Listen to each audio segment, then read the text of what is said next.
Last time we left off, I said the next step was to get the body wrapped up, which was true. I did not, however, anticipate the 7th circle of hell I would be in for over a week getting this done. Let's see how I got in and out of mud. Hey, don't write yourself off yet.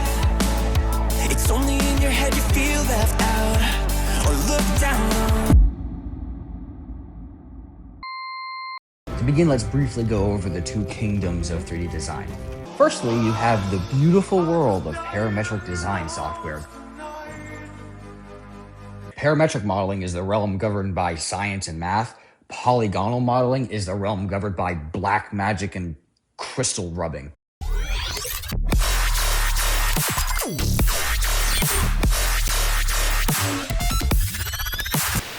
If you want to get into polygonal modeling, throw out your ruler, calipers, and calculator and pick up a fucking Ouija board and genie lamp, because you're gonna need them. A model tree so that when you inevitably make a mistake, you can fix stuff without starting from go. That's for amateurs. Would you like to know how big parts are using dimensions and math like a sane human being? Nerd. Do you enjoy that your parametric model tells you why a command failed or broke? What are you, a narc? We go on vibes here. This is VibeCAD. Welcome to hell, motherfucker!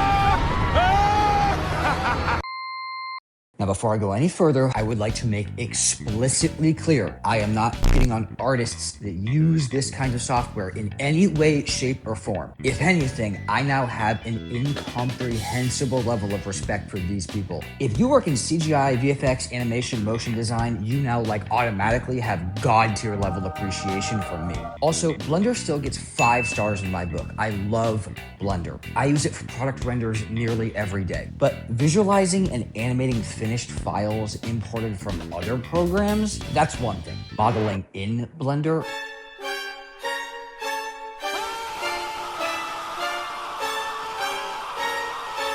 Oh no! Anyway. so here's why I have to use polygonal modeling. I don't have, for obvious reasons, a CAD file of the Jeep body from Stellantis. It's almost like Jeep used to work directly with the aftermarket through the world's largest automotive enthusiast organization because they knew their brand was built on enthusiasts who bought Jeeps to build them. Imagine if some clown parent company decided to pull out of the partnership so they could own the aftermarket too. Yeah, how's that working out for you, kid? Moving on. What I do have is a model designed for use in video games that I bought for product renders. The type of file I have is called an OBJ, which is the industry standard for VFX and CGI. Move or I'll do it, I swear I will, I'll shoot you!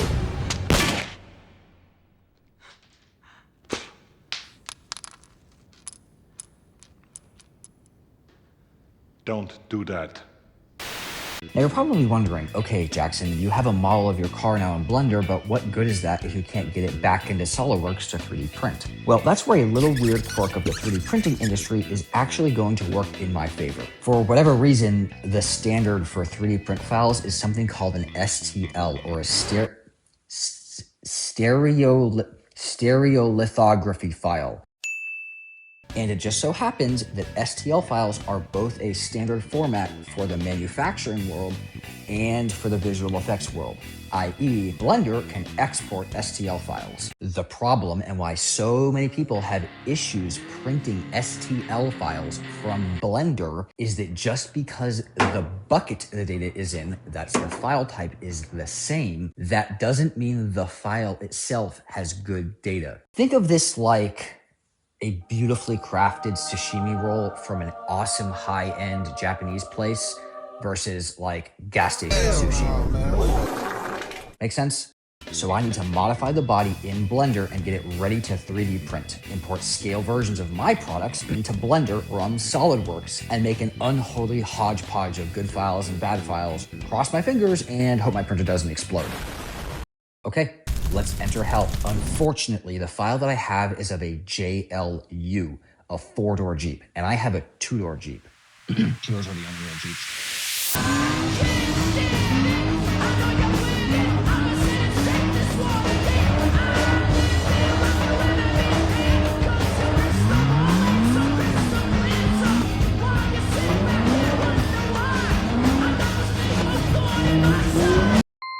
Fortunately, my full-size build plans include cutting the entire back of the vehicle off because the whole thing has to get stretched over 8 inches. That's what she said. So that cuts my blender problem literally in half. But the problem I still had to deal with was making the surface of the Jeep into a solid. To cut down on computational load, almost all CGI models have 0 thickness. Think of it as like an infinitely thin sheet of paper. Thankfully, Blender has a modifier for this called Solidify. Unthankfully, the model I have has creases in every single corner to simulate body panels. Unthankfully, when I try and run this modifier on the body, Blender absolutely shits the bed and has no idea what to do. Oh my god, I almost died! No. I almost died, that was so scary! Because it no longer sees a flat surface to solidify.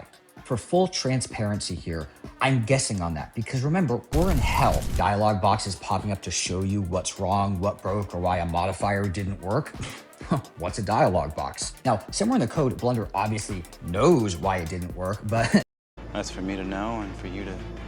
I had to painstakingly remove every single one of these faces on every single body panel manually.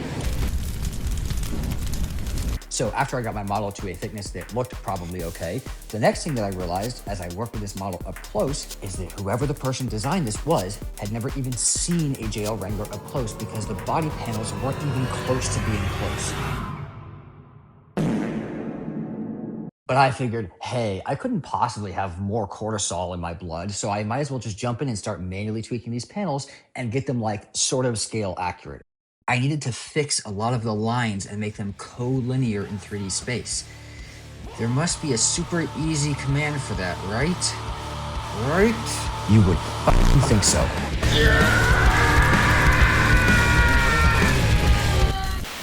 I finally got the body to a point where I was happy and decided to import all of the scale versions of my parts next. Oh, look at that. They're 1,000 times bigger than they should be. Now, when I model things for product animations in Blender, including the renders that I showed you guys, I just scaled them to fit inside of the scene and made renders.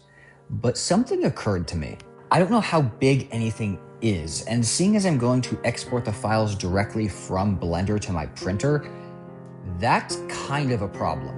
After going down several online rabbit holes, I figured out what the problem was. The problem is that Blender units, which are supposed to be meters, are interpreted by most other CAD programs as millimeters, so that when you import other parts made in millimeters, Blender interprets those as meters, making everything 1,000 times bigger than it should be, literally. You can set your scene scale in Blender, as I found out, to millimeters, but the problem is now you have a different issue. Now, every single other program determines millimeters, and whatever the hell 1,000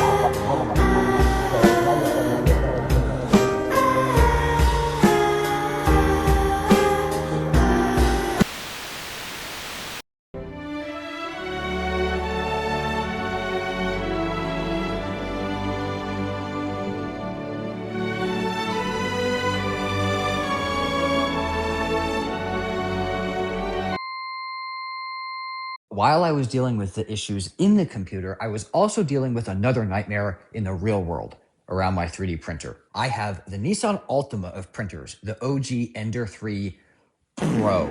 It had been sitting for a really long time, and when I started it back up again, it didn't work at all.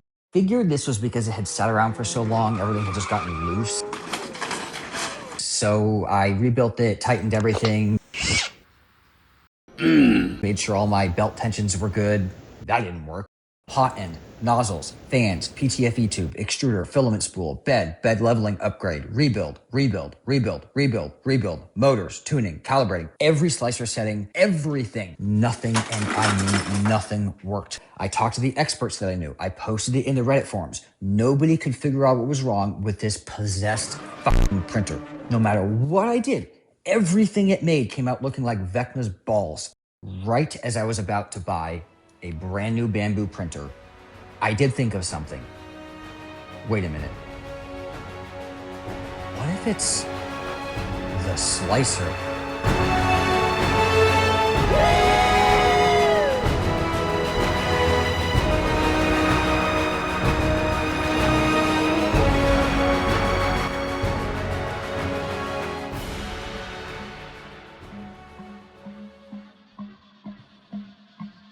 All right, celebration over. This thing looks rough, like really rough, even with sanding. But that is the least of my concerns right now. I made such a dumb mistake designing the axles. I designed them around what I had, which was the Axial SCX24 crawler axles. They use worm gears as a differential. A very interesting quirk of worm gears is that they're only one-way drive. What this means is that the worm gear can turn the ring gear, but the ring gear can't turn the worm gear. In practice, this means that the motor has to be engaged for the vehicle's tires to turn. Let go of the throttle and the tires want to come to a stop as soon as possible. This isn't a problem for slow crawling, but I'm going to be spinning these tires faster. A lot faster.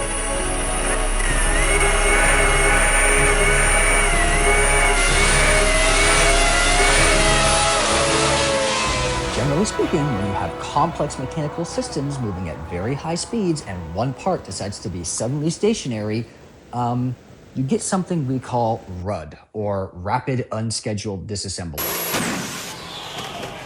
After some research, I decided that the best platform to source my new drivetrain components from was the Traxxas TRX-4M. While I wait for my new dono parts to come in, I figured I'd leave you guys with this.